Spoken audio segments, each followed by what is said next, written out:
Hello friends, আজকের ভিডিওটা আমাদের বৈষ্ণো মাতা দর্শনের উদ্দেশ্যে।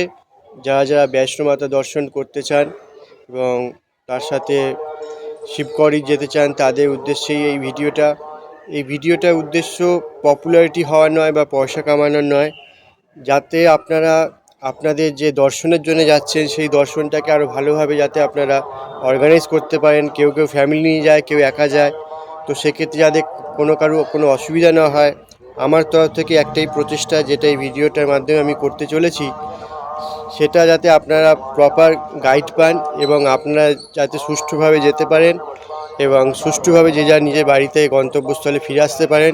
সেই কারণে এই ভিডিওটি বানানো। যদি আপনাদের ভালো লেগে থাকে আপনারা অবশ্যই লাইক, কমেন্ট, শেয়ারের মাধ্যমে আমাকে জানাতে পারেন। এবং যদিও এরপরেও যদি আপনাদের কোনো জিজ্ঞাসা থেকে থাকে তো তাহলে আপনারা অবশ্যই আমাকে ভিডিওর নিচে কমেন্ট করে জানাবেন। চেষ্টা করব আমি আপনাদের যাতে যে কোয়ারিজগুলো আছে সেগুলো যদি আমার নলেজে থাকে আমি অবশ্যই আপনাদের সেগুলো সলভ করার চেষ্টা করব। তো আসুন শুরু করি আজকের ভিডিও। বৈষ্ণো মাতা দি, জয় মাতা দি। দেখুন, আপনারা যে কোনো স্থানে যান, দর্শনীয় স্থানে হোক বা মন্দিরে যান, সেখানে যাওয়ার আগে আপনাদের সেখানকার কিছু ইতিহাস সম্বন্ধে জানাটা আমার মনে হয় বেশি জরুরি। কেন আমরা কেন যাচ্ছি, কেন ওখানে দর্শন করতে যাচ্ছি, সেইটা একটা জিজ্ঞাস্য বিষয় থেকেই থাকে। তো এই যে বৈষ্ণো মাতা দেবীর মন্দির এত প্রসিদ্ধ, ভারতবর্ষে দূর দূরান্ত থেকে, যে কোনো প্রান্ত থেকে, বলা বাহুল্য ভারতবর্ষ ছাড়াও ওয়ার্ল্ডের বিভিন্ন জায়গা থেকে লোক আসছে, দেখছে, দর্শন করছে। এই ভব্য মন্দির উদ্দেশ্য কী করতে, কেন দর্শন করছেন, এর পিছনে নিশ্চয়ই কোনো রহস্য থেকে থাকবে। আপনাদের অনেক সময় মনে জিজ্ঞাসাবাদ হয় যে কী কারণে আমরা এখানে দর্শন করতে যাচ্ছি। তো সেইটাই আমি বলার চেষ্টা করছি যে এই যে আপনারা যদি যান, যে দর্শন করবেন জয় মাতাদির গুহা, ওখানে যে মন্দির প্রসিদ্ধ হয়েছিল, বহু প্রাচীনকালে শ্রীধর নামক এক পণ্ডিত ছিলেন। ওই পণ্ডিতের কোনো বাচ্চা ছিল না, কোনো সন্তান ছিল না, এবং উনি বৈষ্ণবী মাতা খুব বড় ভক্ত ছিলেন।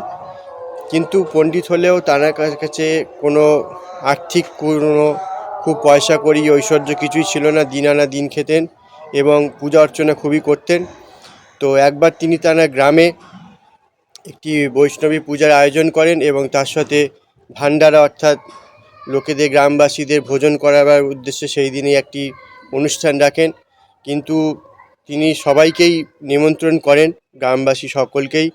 সেই গ্রামবাসীরা সবাই বলে যে আমরা ঠিক আছে, আমরা পুজোয় আসবো, ভোগ গ্রহণ করব। কিন্তু ব্রাহ্মণ কুটিরে এসে ভাবে যে আমি তো সকলকে বললাম, কিন্তু এই সকলের ভোজনের যে আয়োজন সেটা তো আমার একার পক্ষে করা সম্ভব নয়। আমি এত লোককে যে নেমন্তন্ন করলাম খাবারের জন্য, তাদেরকেও কিছু ভোগ প্রসাদ দিতে হবে।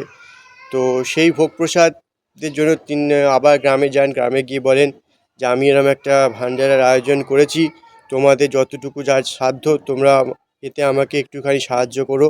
গ্রামবাসীরাও তাকে যথাসাধ্য আশ্বস্ত করেন এবং গ্রামবাসীদের পক্ষে যতটা দেওয়া তারা সেটা দিয়ে থাকেন।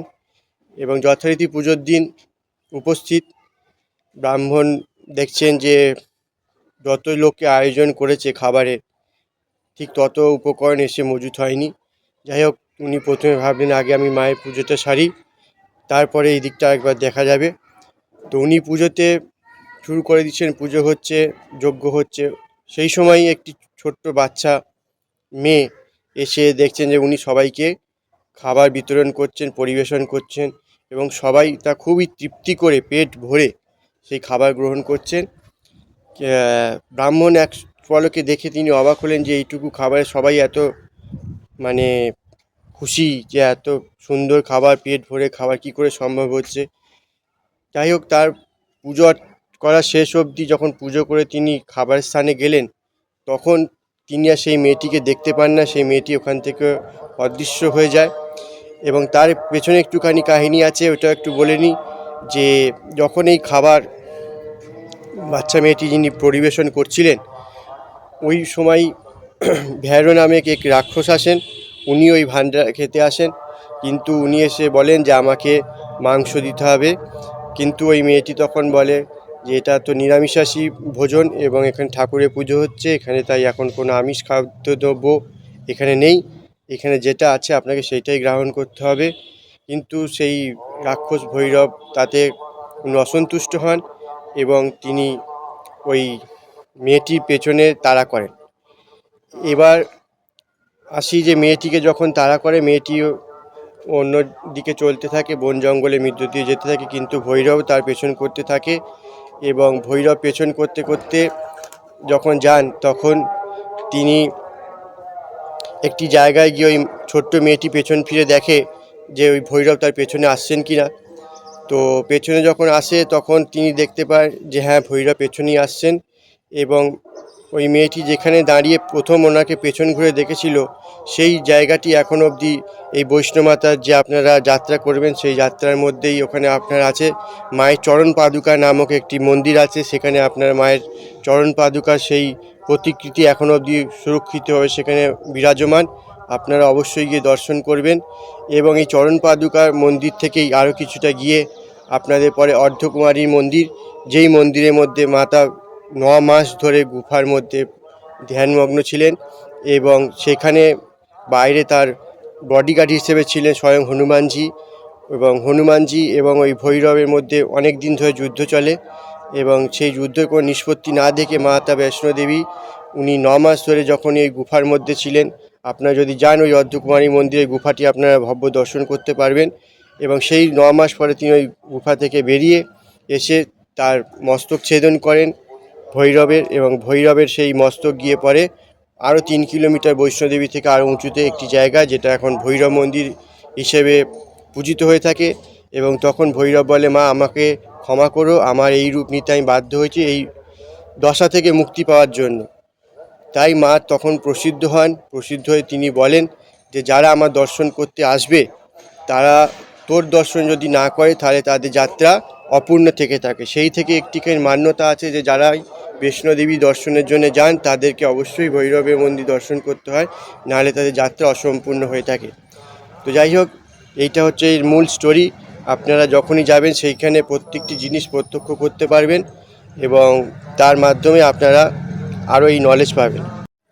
তো ফ্রেন্ডস, এই ছিল ওখানের কাহিনী এবং ওই কাহিনী তো বললামই। এবং এরপর যখন পুজো সম্পন্ন হলো তখন ব্রাহ্মণ যখন ওই মেয়েটির উদ্দেশ্যে খোঁজ করলেন, কিন্তু তখন ওই মেয়েটি কোনো জায়গায় দেখা যায় না।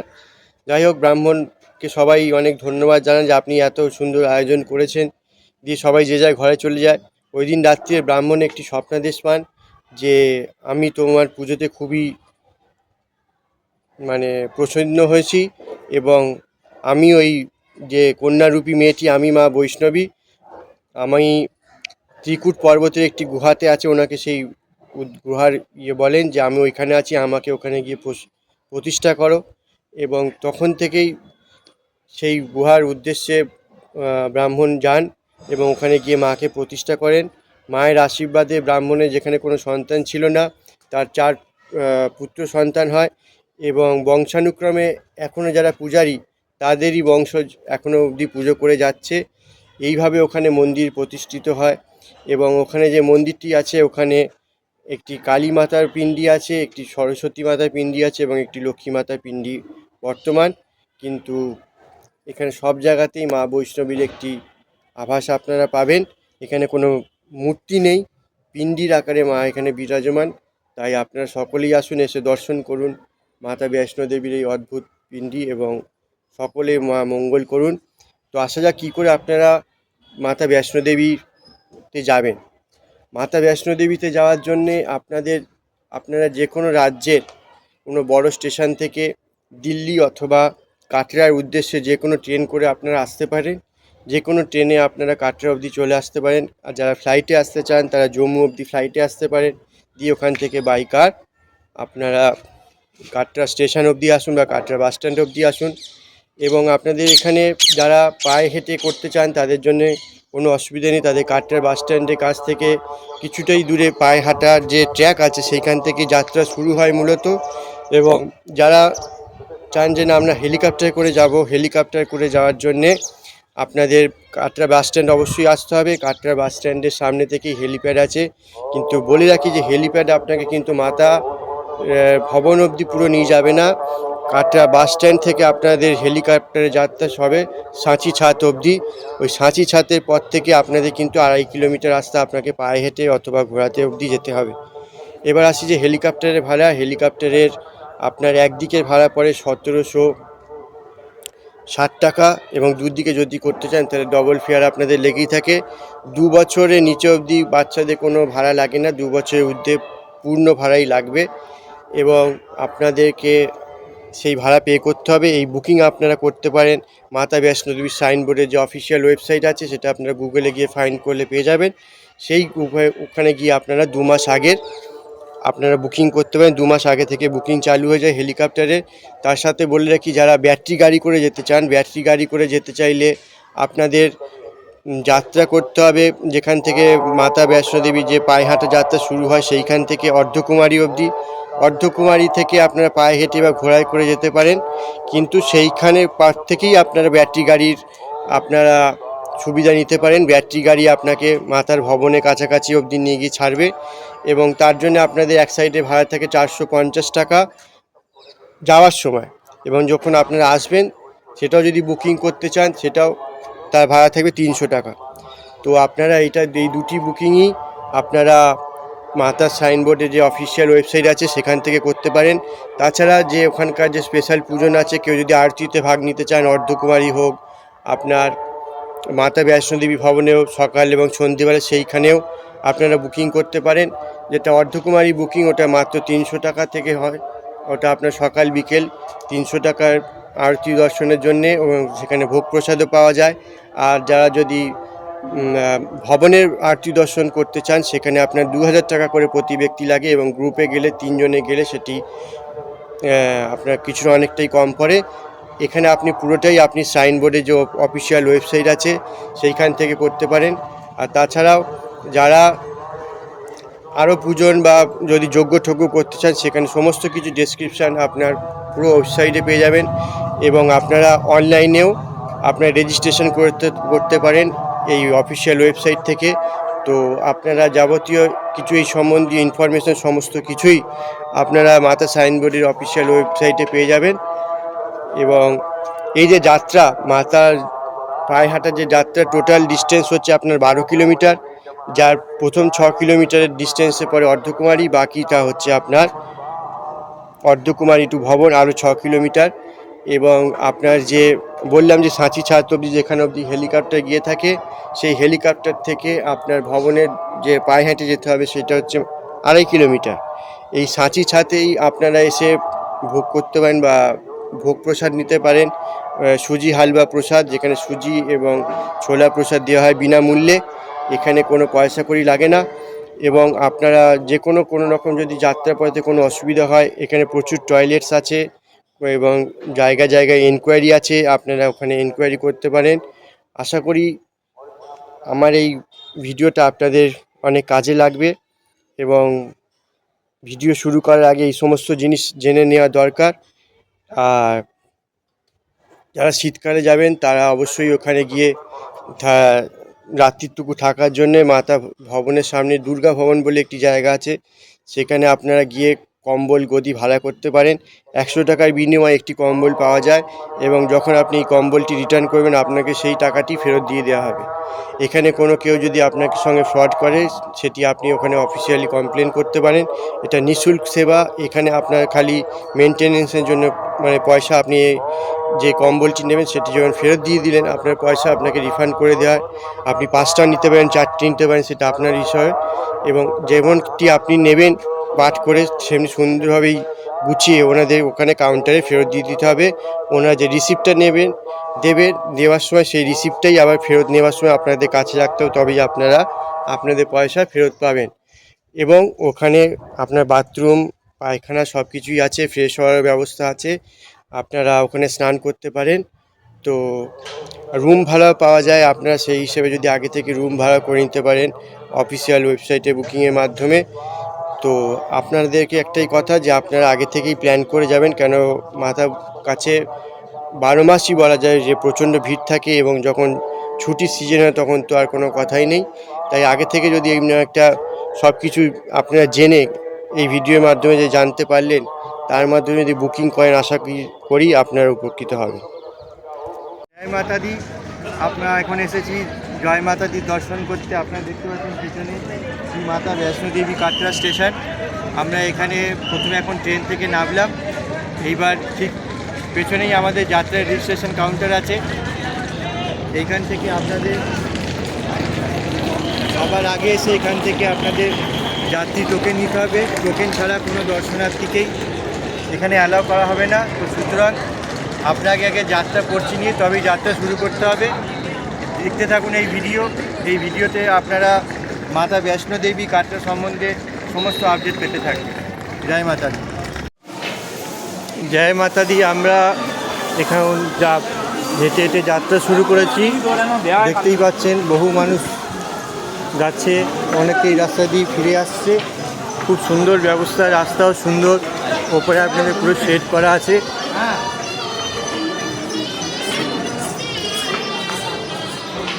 হাঁটার জন্যে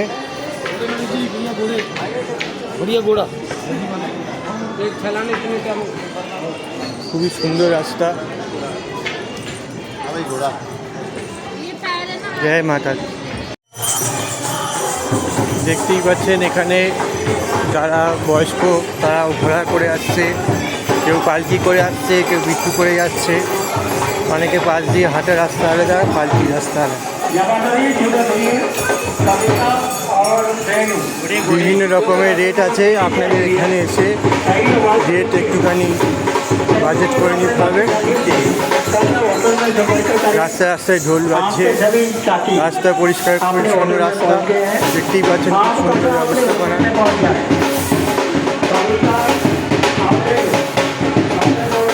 আপনারা দর্শন করছেন চরণ পাদুকা মন্দির। এইখানে যখন কাল ভৈরব বাবা মাতা রানী পেছনে করছিল, তখন মাতা রানী এইখান থেকে এসে পেছনে দেখছিল যে ভৈরব কত দূর এসেছে, এবং পেছন মুড়ে দেখার সময় ওনার যে চরণ পাদুকার যে ছাপ ছিল, ওই ছাপটা এখনও অবধি ওখানে আছে মন্দিরের ভেতরে। তারপর মা ওখান থেকে অন্তর্ধান হয়ে যান। এই কারণে এই মন্দিরটি খুবই প্রসিদ্ধ, এবং ভেতরে ছবি তোলা নিষিদ্ধ, তাই ভেতরে ছবি দেখাতে পারছি না। অগণিত মানুষ এখানে এসে দর্শন করছেন, আপনারাও অবশ্যই দর্শন করুন।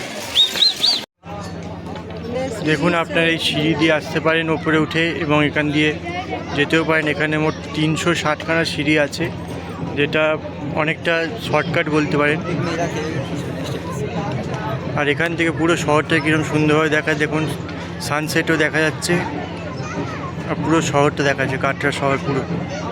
এরকম ভিডিও আপনি অন্য কোনো ব্লগে পাবেন না, তাই প্লিজ ফলো করুন। জয় মাতা দি।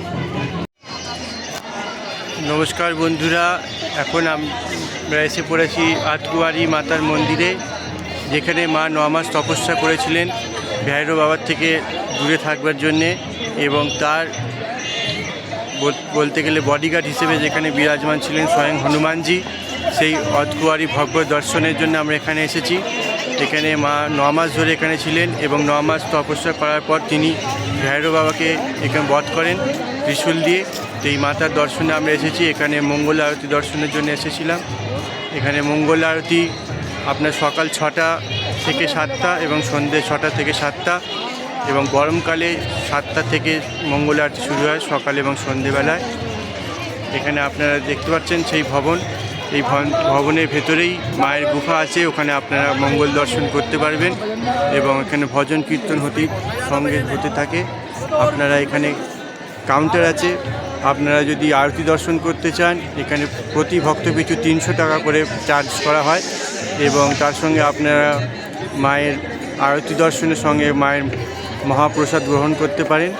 এখানে টোকেন সিস্টেমও আছে। যারা আরতি দর্শন না করতে চান তাদের টোকেন হিসেবে পর্চি দেওয়া হয়, এবং সময় হিসেবে তাদের মন্দিরের ভেতরে প্রবেশ করার সময় দেওয়া হয়। এখানে দেখতে পাচ্ছেন সামনে অনেক ভবন আছে, যেখানে লাঙ্গার ভবন, থাকার ব্যবস্থা, কম্বল, খুব ভালো সুব্যবস্থা আছে। এখানে শ্রাইন বোর্ডের তরফ থেকে বহু শরণার্থী এখানে এসেছেন দর্শন করতে। এখন শীতকাল, তাও মানুষের ঢলে কোনো কমি নেই। আপনারাও আসুন, দর্শন করুন মায়ের ভব্য মন্দির আতকুয়ারি।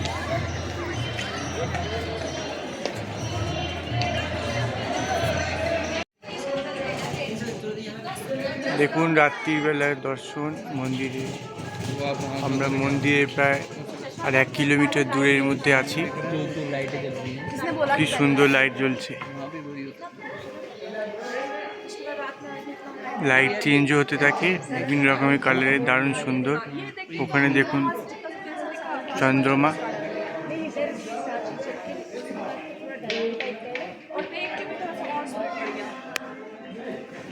জয় মাতা দি। করে এলাম মাতা রানীর পিণ্ডি দর্শন। ঠিক এই ওপরেই আপনার গেট নাম্বার 2 আছে, দেখুন এইখানে রুম নাম্বার 284। এটা ভিআইপি দর্শন, যেটা সকালবেলা যে আরতিটা হয় সেই আরতির জন্য ভোর 5:30টার সময় এখানে লাইন দিতে হয়। লাইন দিয়ে ওখানে ভজন কীর্তন, মায়ের আরাধনা, পূজা করার পর যে প্রাকৃতিক গুফা, সেই প্রাকৃতিক গুফাতে যেতে হয়। সেই প্রাকৃতিক গুফারই আমরা ভব্য দর্শন করে এখন ফিরছি। এই রাস্তাতেই আছে, এখানে যোগীশালা, এখানে শ্রীরাম মন্দির, আর এই রাস্তা থেকেই আবার নিচে যাওয়ার জন্য রাস্তা তৈরি আছে। আপনারাও আসুন, দর্শন করুন মায়ের ভব্য মন্দির। এবং সন্ধেবেলাও এই আর ঠিক 6টা 6:30টার সময় থেকে শুরু হয়। আপনারা এটা অনলাইনের মাধ্যমে বুকিং করতে পারেন, অথবা এখানে যে ভবন আছে ভবনের সামনেই এখানে আপনার টিকিট বা কুপন পাওয়া যায়, সেই কুপন সংগ্রহের মাধ্যমে আপনি এখানে যোগাযোগ করতে পারেন। জয় মাতা। মাতা বৈষ্ণো দেবী দর্শন করে যারা ভৈরবনাথে দর্শন অবশ্যই করতে হয়, সেই জন্য এই গন্ডোলা রাইডের মাধ্যমে আপনারা পৌঁছে যেতে পারেন ভৈরব মন্দির মাত্র 100 টাকার বিনিময়, যার মাধ্যমে আপনারা আসা যাওয়া দুটোই করতে পারেন। এখানে লাইন পড়ে এবং এখানে এখন লাইন পড়ে, তো আপনারা দর্শন করছেন ভৈরবের মন্দির। এটি খুবই অলৌকিক মন্দির। এইখানেই মাতায় যে ওনাকে ত্রিশূল দিয়ে করেছেন, ওনার এখানে এসে মাথা পড়েছিল, সেইখান থেকে এই মন্দিরের স্থাপত্য দেখুন কত সুন্দর। চারদিকটা খুবই সুন্দর, মনোরম পরিবেশ। এবং যেখান থেকে আপনারা দর্শন করে বেরোবেন মন্দির, সেই মন্দিরের ডান দিকে এই চত্বরটি আছে, এখানে এসে আপনারা ছবি তুলতে পারেন এবং প্রাকৃতিক দৃশ্য উপভোগ করতে পারেন। আর একটা কথা বলে রাখি, যেখান থেকে আপনারা দর্শন করে বেরোবেন ওর বাঁ দিক থেকেই ওখানে ভস্য রাখা আছে, ওই ভস্য আপনারা বাড়ি নিয়ে যেতে পারেন, তিলক লাগাতে পারেন মঙ্গল কামনার্থে। এবং ওর পাশ থেকেই রাস্তা আছে কিছুটা 2-4 মিনিটের চড়াই, তারপরেই পরিষ্কার রাস্তা, একদম ঢালান রাস্তা, আপনারা সহজেই নিচে সাঁচি ছাদ অবধি নেমে যেতে পারবেন। জয় মাতা দি, সবাই ভালো থাকুন।